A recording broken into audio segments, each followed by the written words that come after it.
Hello and welcome along to another episode of this FM20 story, A Wandering Dork with me, Daniel. It's Season 6, Episode 2, and today we play our first game in League 1, a landmark moment in the series, and we're doing it a day later than the rest of the competition. We talked about the reasons for that in the last episode, and it's probably going to give us a headache all year. We've not managed to quite complete the squad we want either, though we have still had a number of signings going in and out of the club. So if you have missed Sunday's episode, the transfer special, please do click back in the eye above to catch up, just to make sure you're familiar with all the names today and will be aware of all the players that are featuring for the club. But a massive thank you for everyone who continues to follow the series. I really do appreciate it as we head into another season. I can't thank you enough for your continued support, and it really does motivate me for the series. If you're enjoying it and looking forward to us starting in a new higher league, please do put a thumbs up on the video, and if you're new to the channel then subscribe for daily FM20 content from this and our head coach story on the other days. A massive moment's just occurred in that series too, a job offer and our first games at the new club in the last two episodes, and there's a link to that playlist in the eye above too, so make sure you get up to date with that one. But into today's game, we're going to meet our new tactic in a bit more detail. We did talk about the formation briefly in the last episode, and then we're of course going to play this landmark first game against Lincoln, away from home technically despite being a home game. We're playing with ground sharing with Crawley for now, and it looks like that's going to be long term as Meadowbank's no longer fit for purpose, so we're playing at this stadium for as long as we can imagine, as there's no real news about moving to a new ground. I've had a look at the board vision and looked to talk to them about making a new stadium, but there's no even option to do that there, and we talked about this in our preview to the series. The reason we picked this job is we knew this would be a challenge. They had a new stadium in 2018, it's already not fit for purpose in this game, so we've got another sort of 18 years before we can even request a new stadium, and at the moment it doesn't look like we can do much to stop it. We've got to avoid relegation this year, and we're on the club culture screen which shows that. Our contract's also out at the end of this season too, so if we do end up getting relegated I do worry for my job, so hopefully we can get a pretty strong start to the season. We've had some wonderful players coming into the club and we're just a few away from having the squad we'd like now, but as a result of that we're a few positions short today, and there's a couple of areas we don't have a backup on the bench. But let's go and have a look at our tactic, go and get into the first game of the season. We'll do our annual check of the dynamics. The dressing room atmosphere's average. Grant Smith's got a little upset about the new keeper, but everyone else is in a pretty good position. A few contrasting personalities at the club though. That'll change in time as the players get used to each other. The team cohesion's even pretty decent at the start of this year, and don't forget we've lost a lot of highly influential players this summer, so I'm not shocked that things aren't as great as they always are. The managerial support remains very good though. We seem to have a good reputation compared to our club, and we have managed to start our next coaching badge now, so we are studying for our National B licence. We're on 2,300 a week. We got a 25% promotion wage rise of course. That'll really help us out as we're one of the top earners at the club. So let's go and have a look at the first game of the season, the squad we've selected, the tactic we're going for, and find out whether we're favourites or not. We're playing Lincoln City, a side who are at League 1 level. We're just about edging the odds as favourites. That's according to Sky Sports, so it could well be wrong, as we've got over 3,000 people making a trip to Crawley. Connor Simpson out and a few others ineligible or injured, a couple that are on trial who were excluded as well. So let's look at Lincoln and see how they've been doing and how much of a challenge they're going to present for us. They're a 2.5-star reputation club, a much bigger one than us on paper, and 5 years ago they were up in the playoffs in League 1. Since then it's been a steady decline, and the last 2 years they finished low in the bottom half, but they've been a League 1 established side for 5 years now, and that's going to make things very difficult for us to compete. So since the first season of this series they really have been doing well. They've got some cracking players in their squad there as well. The key player's Alfie Jones on £6,000 a week, worth nearly £1 million a central defender, and that shows you just what we're competing with there. We've got no one who can earn anywhere near that much. They've got players on more as well. Harry Anderson, Jerome Sinclair, both earning over that £6,000 a week. Tyler Walker the same, and that's for a club who finished near the bottom last season. It really does worry me about surviving relegation.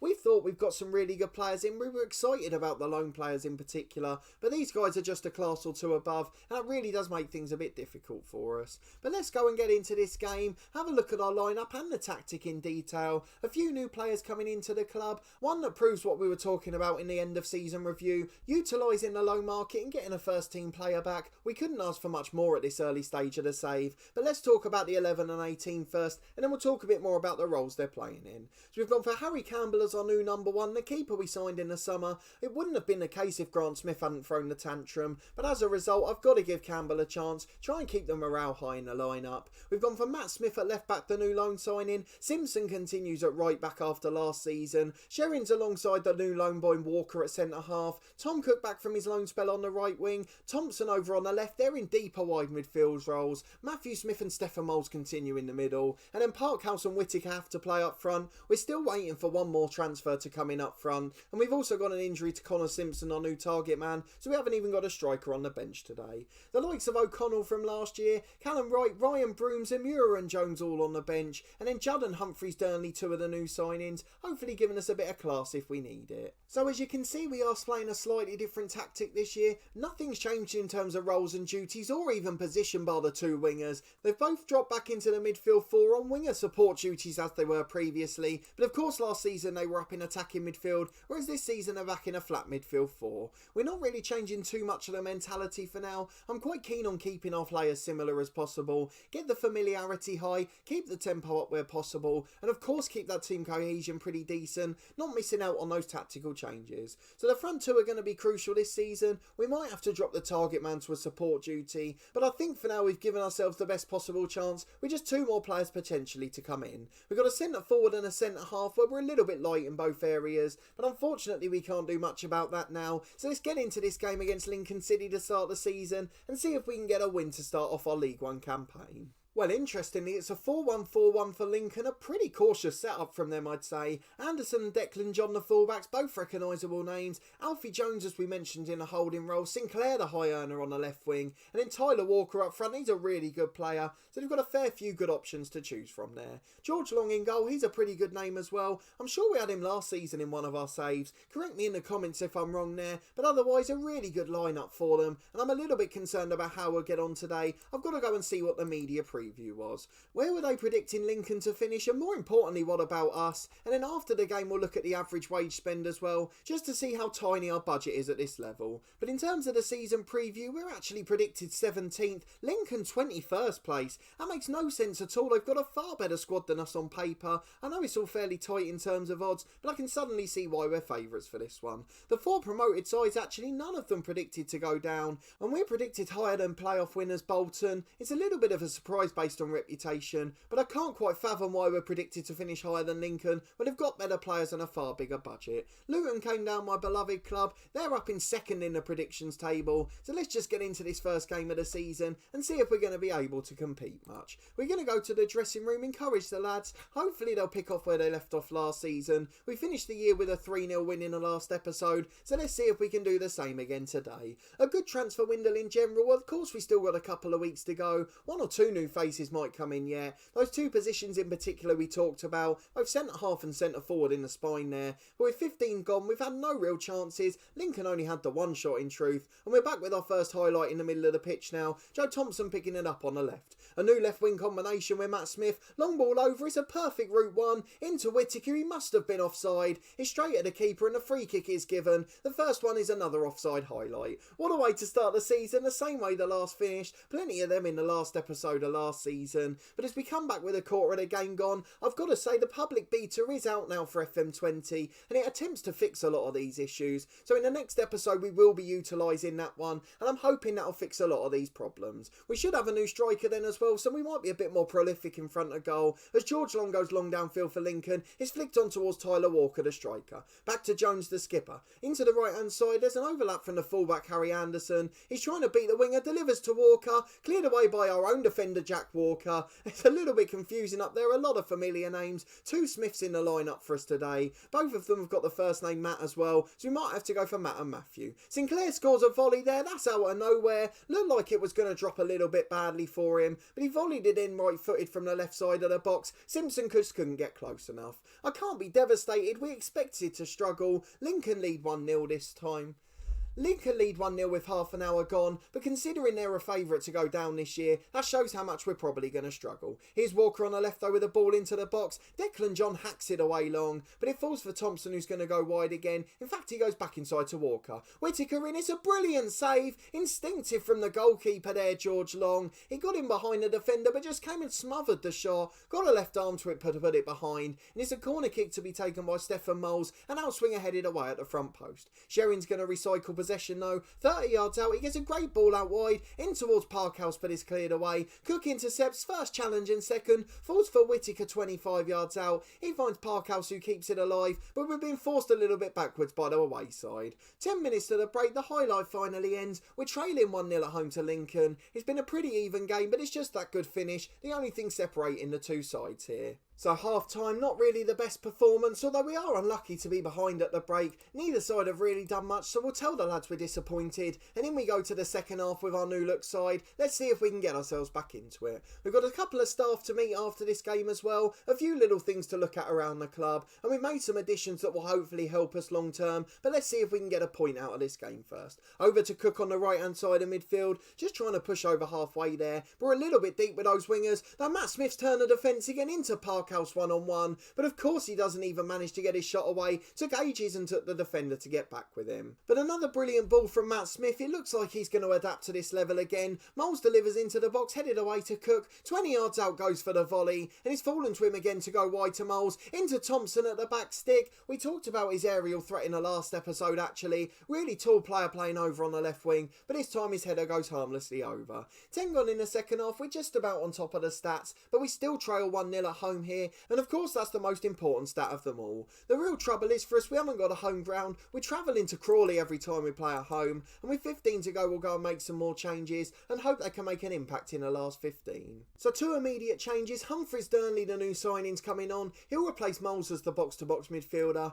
Cook replaced by Ryan Broom on the right wing. Smith is nervous at left back, so we're going to bring on Zamura there, and they're the three changes we'll make, and we're also going to make a tactical one as well. So we're going to push our wingers back up to the attacking midfield duties, something that we know we can do with these players. It's probably only Tom Cook who can't do that out of the three, although he's pretty accomplished in the more advanced role anyway. But back to last season's tactic, make it as familiar as possible, and with 15 to go we'll go all out attack and even go to a positive mentality too. Can we get back into it? Can we create that chance? It doesn't look like it on the face of it at the moment, but as we demand more, George Long's back with a free kick, long ball forward for Lincoln. Thompson intercepts it with his head though, finds Whittaker just in the Lincoln half, beats one, beats two, still going down the left wing. It's a brilliant mazy run. It falls for Thompson who's challenged in the box, and thankfully it's cleared away for Lincoln's sake. Simpson on the left wing, that's an awful tackle from Sinclair, had two bites with two-footed challenges, and although he eventually gets the ball, I'm sure he fouled him, and he manages to get away with it for a third time. Walker clears long, it falls for Whittaker, into Parkhouse who's 1-on-1, but he's a little bit slow and he's held up well, and the bubble's through towards Whittaker in the box. Gets there 1-on-1 though, what a shot that is! From the edge of the box he slides it in the far corner.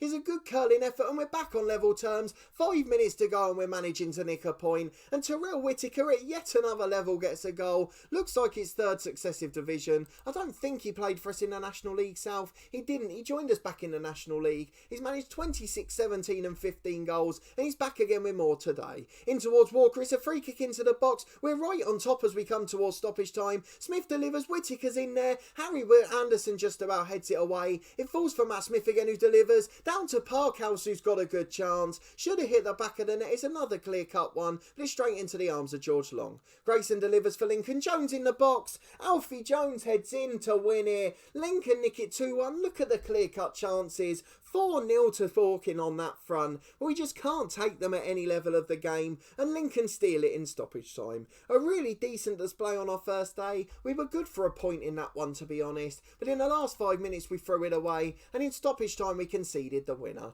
But it's a player who's on £6,000 a week who scored it, a brilliant captain who's better than any of our players, but I really do hope and pray this public beta fixes things for us, as otherwise we're going to have a really frustrating season, as we've not got the best strikers in the league. So if you're already playing that beta, let me know how it's going. Hopefully it fixes a number of those problems, because if we continue to create the same amount of clear-cut chances, we'll be scoring and winning the majority of our matches. But let's go through and see what the media said about the game. A 2-1 defeat, everyone else had already played of course, so we're down in 17th place now, and it's not the best start against a relegation rival. We'll see what the media said though. We fall to late defeat despite a few debutants. It wasn't a particularly bad game, to be honest. We were even on the stats and deserved to get a point, point, but unfortunately that wasn't reflected in the final score. But a couple of little housekeeping bits to do before we finish, and most of them involve staffing, to be honest, and despite that result today I'm pretty optimistic long term because we've got a couple more to come in still, and also because we've managed to add to this team again, and the additions we've made are quite fantastic. So firstly, we've managed to get one more senior coach in, replacing Stuart Lewis, our former player and coach. We kept him because he was a good player for us, not a bad coach when we were in the National League, but he's not quite the quality that we need at the moment, so Ben Wilkinson will come in his place. £875 a week, 3-year deal to take him through to 2027, and at 37 he's only going to keep improving. Got a brilliant reputation as a young coach as well. All of his attributes are fantastic, only fitness he's not really great at, and his motivation and man management is superb. He looks a wonderful coach for this level of football. Probably the sort of person I'd like to have as an assistant, but at this young age he doesn't really want to take that on yet, so hopefully a bit later on down the line he will do so. He's formerly managed Ipswich just a couple of years back. Let's go and have a look at the scouts as well. That's the area we needed to improve most. Most of the lads we had last year were released on frees, and we managed to get 2 new ones in to join Ash Houghton. Jake Baker the first on £325 a week, decent reputation, formerly of Hemel Hempstead, 11 for judging player ability, 12 for player potential, 12 for judging team data as well, and he's fairly ambitious and determined as a scout, good tactical knowledge which is always key, even decent stats for a director of football actually, but for this stage we're not going to worry about that, we just want him picking up some decent players for us. And then lastly is Andy Mcmillan. He's come in as our other scout, a South African 56-year-old. We've got him in there for the extra scout knowledge, a bit for South Africa and Zimbabwe, better reputation as well actually. Former under-23 manager at Walsall, got good attributes on the other side of the game too. A really decent coach, but we didn't need him for that, so we've got him in on a scouting capacity for now. 11 for a judging ability, 10 for judging potential, good tactical knowledge and team judgment again. He's got all the right attributes and the perfect attitude, so I'm hoping for the relatively low wage we're paying, we're going to get a very good deal for the next 3 years. Finally, from the end of last season, we have managed to get Lewis home to a new deal. He's a really good director of football for us. His reputation's very low because he's only worked with us at the lower levels. Our club reputation's not great either, but he's 14 for judging ability, 13 for potential now, good at judging data and for negotiating. He really is a very good director of football. We just need his reputation to start increasing. What that does mean is things are looking pretty good for us off the pitch, even though we've got a couple of problems on it. I'm hoping we can stay in League One, really start to build our finances, sell on a couple of the superstars as well. If we can do that, we can then start to think about our own stadium. Hopefully, fingers crossed, the board will let us build one early. We really haven't got one at the moment, so it seems silly for that not to be available, and we'll keep an eye on that as we go throughout the season. But a few confusing names in the squad, but otherwise a decent display. Of course, it was disappointing to end on defeat, particularly against a potential relegation rival, but I'm hoping we'll be able to climb up the league soon, and the new signing up front and a public beta combined will help us convert some of those chances. But let's go and have a look at the schedule for when we might next be back, as well as looking at a few of those players potentially coming in. No news on the transfers yet a few hours later, but hopefully by the next episode we'll have filled the 2 gaps. But I want you to see as much of the early stages of this season as possible, help us adapt to League One level, see how we're settling in. So we'll be back for the MK Dons and Northampton games, 2 home ones in a row at the end of this month. Of course, MK Dons narrowly pipped us to the title in League 2 last year. Northampton are a decent side at this level, but again only been here 2 years and flirted with relegation on both occasions, survived by just the 1 place last year, so should be one of the more winnable games. I'd imagine things will be pretty tough before then, as we've got a couple of tricky away ones against Ipswich and Coventry, a home to Sunderland, a massive side as well, then away to MK Dons in the Carabao Cup, as well as in the Leasing.com Trophy Group 2, so we're going to be playing them 4 or 5 times this year, something that's not ideal based on last season. But if you did enjoy this episode and a spirited performance on the first day of the season, please do put a thumbs up on the video. As I mentioned, it makes such a difference and I really do appreciate your continued support. I hope you're enjoying my series as much as I am. Let me know in the comments if you think there's anywhere else we need to improve, what we should do tactically to try and adapt in latter stages. Of course, converting clear-cut chances is so important. We're going to try the public beta off camera for these 5 or 6 games, and fingers crossed it will turn our season around and Terrell Whittaker will start to match his attributes with his finishing. Of course, hopefully 2 more signings to come in the next episode, and the Northampton game of course is on deadline day as well. In fact, with it being a weekend, it might even be a couple of days later, so it could be a bumper episode next time round as well. Subscribe to the channel for daily FM20 content from my 2 long-term stories. This one will be back in 2 days' time with those 2 big games against League One relegation battlers. We've got to beat the rivals if we're to stay up, get a decent home record despite it not being our home ground, so hopefully we'll be able to do that, and we'll have a couple of new signings to help us as well. We'll also have some more transfer news ahead of deadline day. I'd imagine a couple going out of the club as well, maybe loanees a bit further down the chain, the likes of Watson, who we introduced in the last episode. In the meantime, we'll be back with our head coach series tomorrow. We've just started our 3rd club of the series in that one. A massive weekend it's been in that series. A new club, a surprise job offer. Our first games at the club yesterday too. And we'll be back with our 2nd episode on the pitch in that one. And that'll be tomorrow at the normal time of 4:30. Finally, I'm part of a podcast that does matchday vlogs and interviews. And you can see the link to our matchday vlog playlist in the eye above. We just went to Nottingham Forest v Luton on Sunday. I promise you I tried to remain impartial. And that one should be available to view in that series, so I hope you enjoy the content, and thank you for your support in advance with that one. The last couple of vlogs have had unbelievable numbers, so I can't thank you enough for trying them out, but a massive thanks for watching this one and your continued support of the series as always. I really do greatly appreciate it, and I hope to see you next time for that big home double header as we face MK Dons and Northampton, looking to settle into our League One season.